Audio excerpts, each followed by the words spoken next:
Good morning students, welcome to my YouTube channel magic maths by Pradyot Kumar.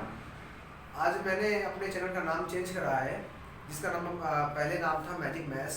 अब उसको मैंने convert करके कर दिया है magic maths by Pradyot Kumar, क्योंकि कई लोगों ने को प्रॉब्लम थी कि उसमें चैनल आता नहीं है, इस वजह से मैंने उसमें अपना नाम भी ऐड कर दिया गया।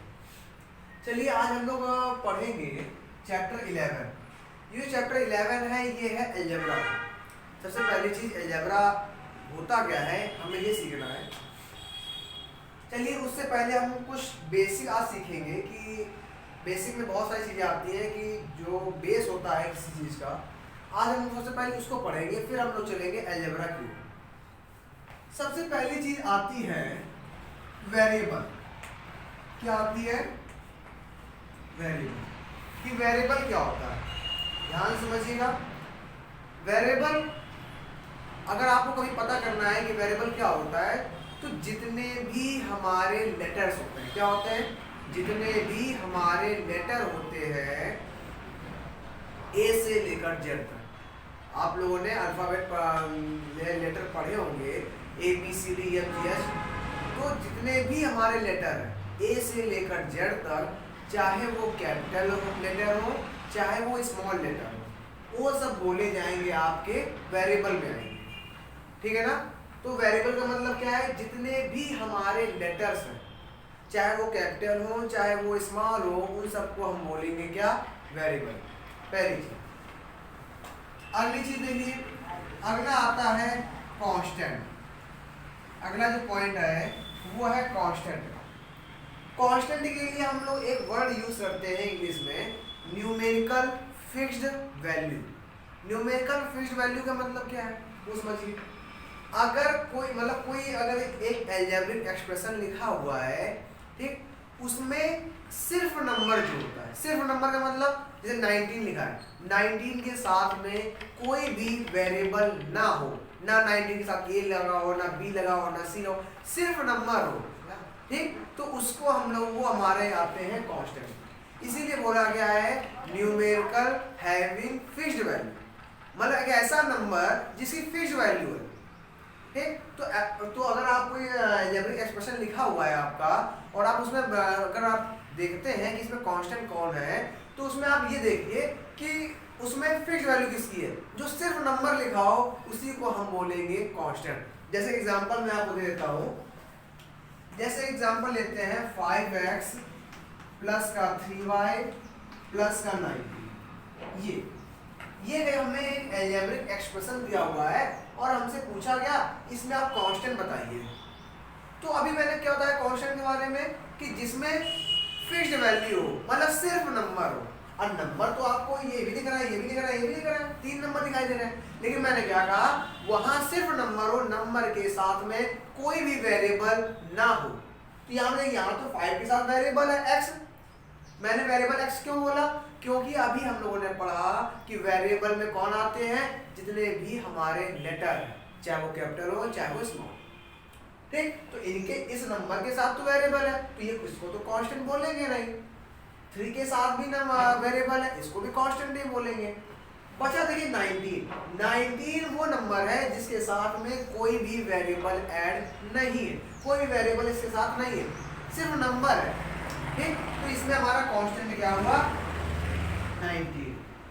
अगर आपसे कोई पूछेगा कि इस पूरे में कांस्टेंट क्या है, तो आप बोलेंगे 19। 19 क्या है? कांस्टेंट। अगर आपसे कोई पूछता है कि इस पूरी अलजेब्रिक एक्सप्रेशन में वेरिएबल कौन कौन है, तो मैंने अभी क्या बताया कि जो जितने भी आपके लेटर हैं वो किसमें आएंगे? वेरिएबल में।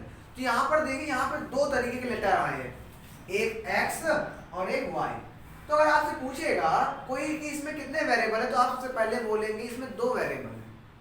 ठीक, फिर आपसे कोई पूछता है कौन कौन से 2 वेरिएबल है, तो आप बोलेंगे एक x वेरिएबल है, एक y वेरिएबल है।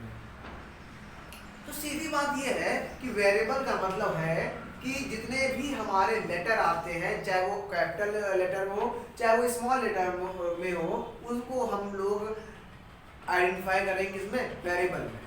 और जिसमें फिक्स्ड वैल्यू हो, न्यूमेरिकल, जो सिर्फ नंबर हो, नंबर के साथ में कुछ भी उसके साथ ना लगा हो, वो होगा हमारा कांस्टेंट। ये 2 चीजें हमारी और जो हमें समझनी थी। वो हम लोगों ने समझ लिया। अब एक नेक्स्ट हेडिंग आती है जिसका नाम है टर्म्स। क्या नाम है उसका? टर्म्स। ये टर्म्स क्या होता है इसके बारे में सुन लीजिए आप लोग। अच्छा, आपने ऑपरेशन पढ़े हैं? मैथ में ऑपरेशन कितने होते हैं?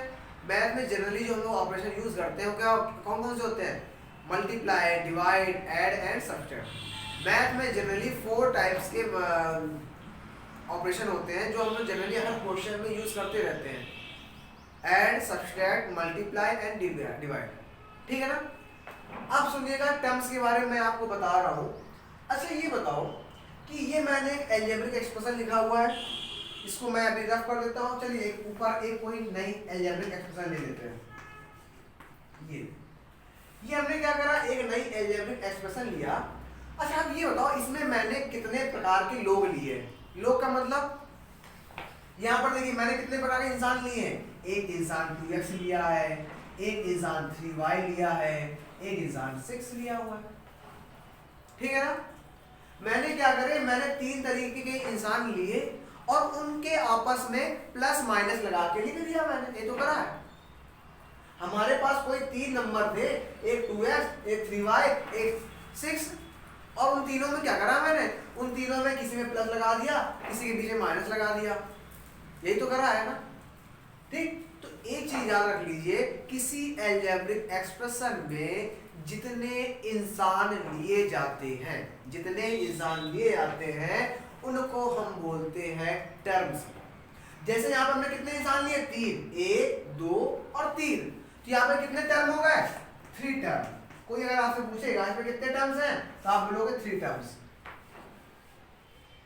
एक छोटा सा एग्जांपल मैं आपको और समझाने के बताता हूं, उसके बारे में देखिएगा, आपको टर्म्स उससे बिल्कुल समझ में आ जाएगा। जैसे देखिए हमने क्या करा, एक 2 नंबर और 3 नंबर। मेरे पास 2 तरीके के नंबर थे, एक है 2 और दूसरा है 3। हमने क्या करा, इनके बीच में ऐड का साइन लगा दिया। ऐड का साइन लगा के लिख दिया मैंने। मेरे पास कोई 2 नंबर है, एक का नाम है 2, एक का नाम है 3। मैंने क्या करा, इनके बीच में कोई ऑपरेशन लगा के लिख दिया। ठीक है ना? तो अगर आप इसको देखेंगे तो आप कहेंगे कि हमारे पास 2 नंबर होंगे, एक होगा 2, दूसरा होगा 3, और इनके बीच हमने क्या लगा दिया, प्लस।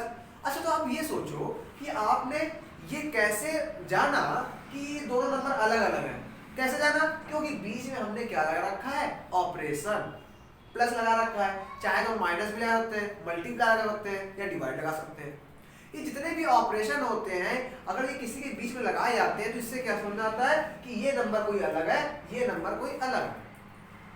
ठीक, तो आपको ये समझ में आ गया होगा कि हम लोगों ने 2 इंसान लिए, एक है 2 और एक 3। तो इसमें कितने टर्म हो गए?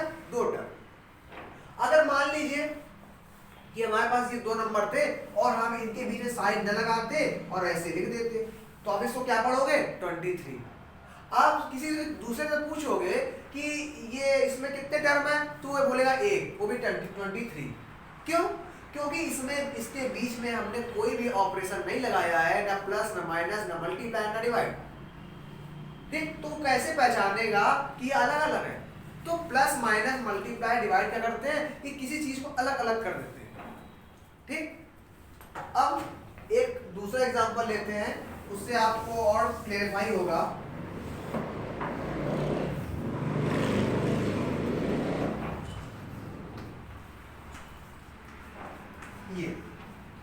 ये कोई एक अलजेब्रिक एक्सप्रेशन दिया हुआ है और मैंने आपसे पूछा कि इसमें ये बताओ कि इसमें कितने टर्म्स हैं।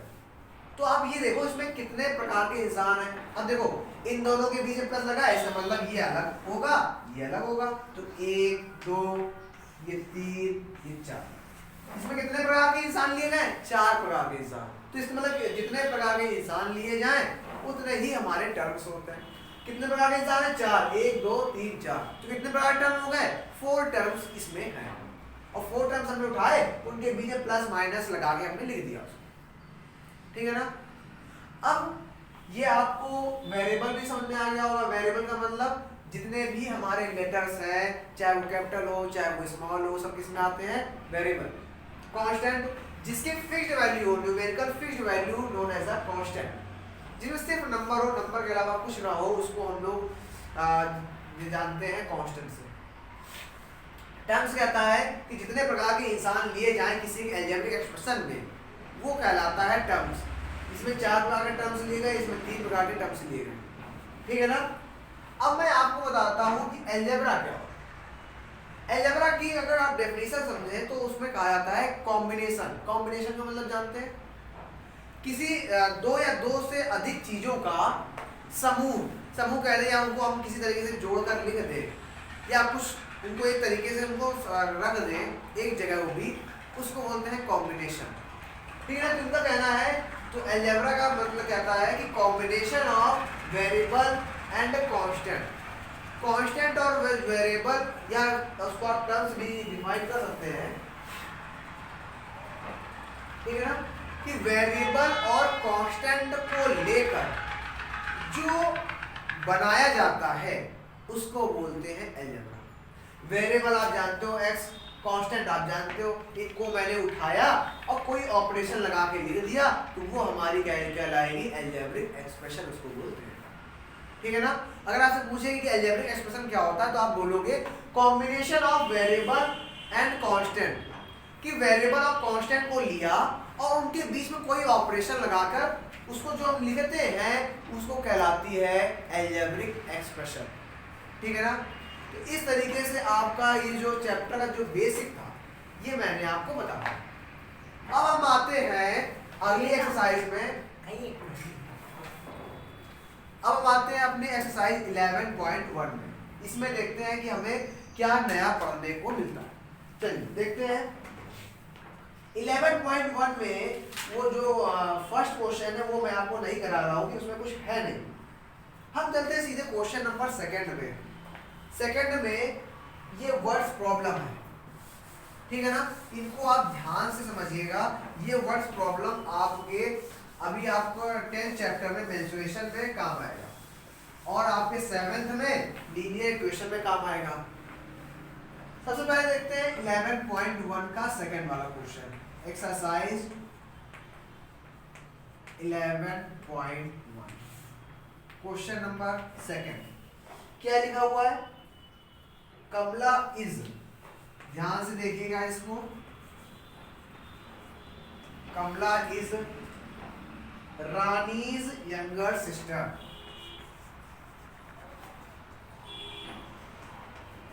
Rani's younger sister. अभी मैं आपको इसे बहुत अच्छे समझाऊंगा, बस उसको आप ध्यान से देखिएगा। Kamla is 3 years younger than Rani. Kamla is 3 years younger than Rani.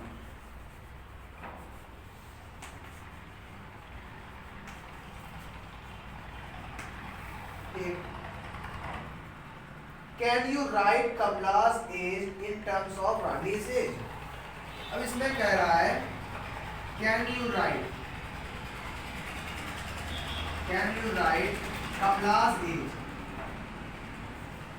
कमला's age in terms of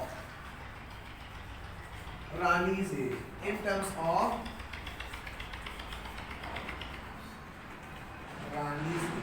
ये दिया हुआ है क्वेश्चन और लास्ट में पॉइंट दिया हुआ है कि आप रानी की एज को क्या मान लीजिएगा, x।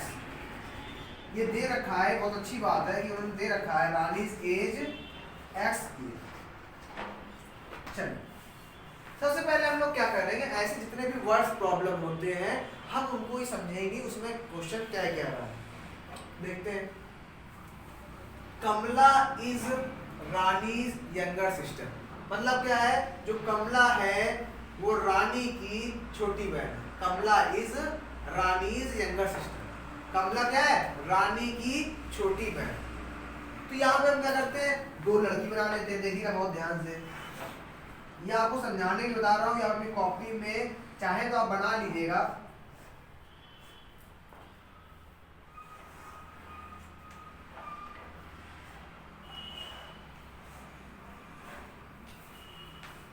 ये मैंने यहाँ पर 2 लड़कियां बनाई है, और इसमें क्या है, कमला क्या है, रानी की छोटी बहन।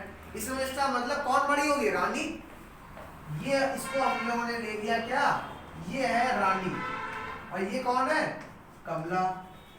क्योंकि क्वेश्चन ने कहा है, जैसे पहली लाइन क्वेश्चन ने कहा है कमला रानी की छोटी बहन है, तो कमला छोटी होगी, रानी बड़ी होगी, तभी तो कहेंगे कमला रानी की छोटी बहन है। अब आगे देखिए, Kamla is 3 years younger then Rani. Younger का मतलब क्या होता है, छोटा।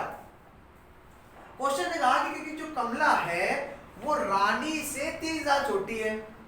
अब जैसे हमने कमला से पूछा, कमला तुम कितने साल की हो, तो कमला ने कहा मैं रानी से 3 साल छोटी हूँ।